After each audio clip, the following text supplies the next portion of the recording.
L'économie européenne peine à retrouver un dynamisme qui lui permette de réduire sensiblement le taux de chômage. La Banque centrale européenne est à pied d'œuvre pour soutenir l'activité, en instaurant des taux d'intérêt bas, en incitant les banques à relancer le crédit et en poussant à la dépréciation du taux de change. Mais la BCE ne pourra réussir seule à faire repartir l'activité. Au moment où les taux d'emprunt à 10 ans sont proches de zéro en Allemagne et en France, et entre 1 et 1,5% en Italie ou en Espagne, on ne comprend pas l'obstination des gouvernements à refuser de s'endetter. À l'image de la France, qui emprunte à 20 ans au taux de 1,3% et à 50 ans à 1,9%, ils sont assurés de pouvoir bénéficier d'un service de la dette extrêmement faible pour des décennies. Qui plus est, les projets d'investissement ne manquent pas au niveau européen, notamment tout ce qui pourrait permettre à l'Europe de s'engager dans une économie respectant l'environnement, comme par exemple la rénovation thermique des bâtiments.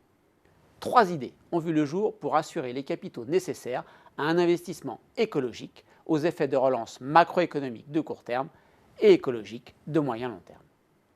La première piste consiste à utiliser la capacité de création monétaire de la BCE. La Banque européenne d'investissement pourrait par exemple coordonner un ensemble de projets dans tous les pays européens qu'elle financerait en partie par de l'argent reçu de la BCE qui achèterait les obligations émises par la BEI pour contribuer avec le secteur privé à financer ces projets.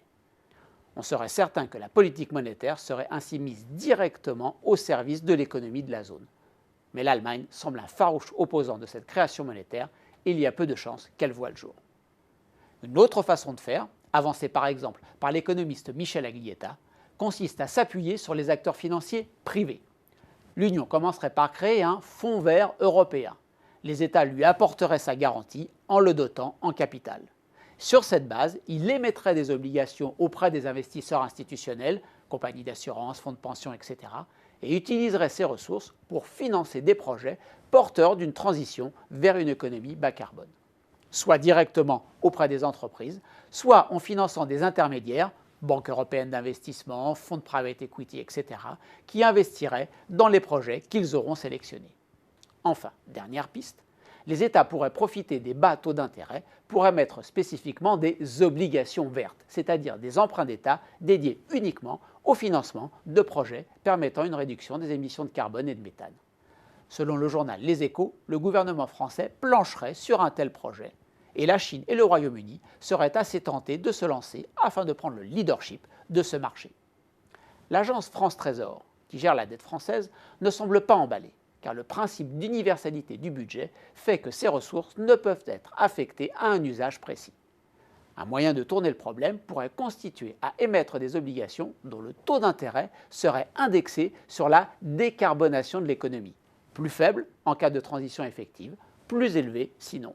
L'argent ainsi récolté pourrait être utilisé pour n'importe quel usage budgétaire, mais la France aurait tout intérêt par ailleurs à réussir sa transition écologique pour en bénéficier sur le plan financier. On le voit, les propositions ne manquent pas. À l'Europe de s'en saisir.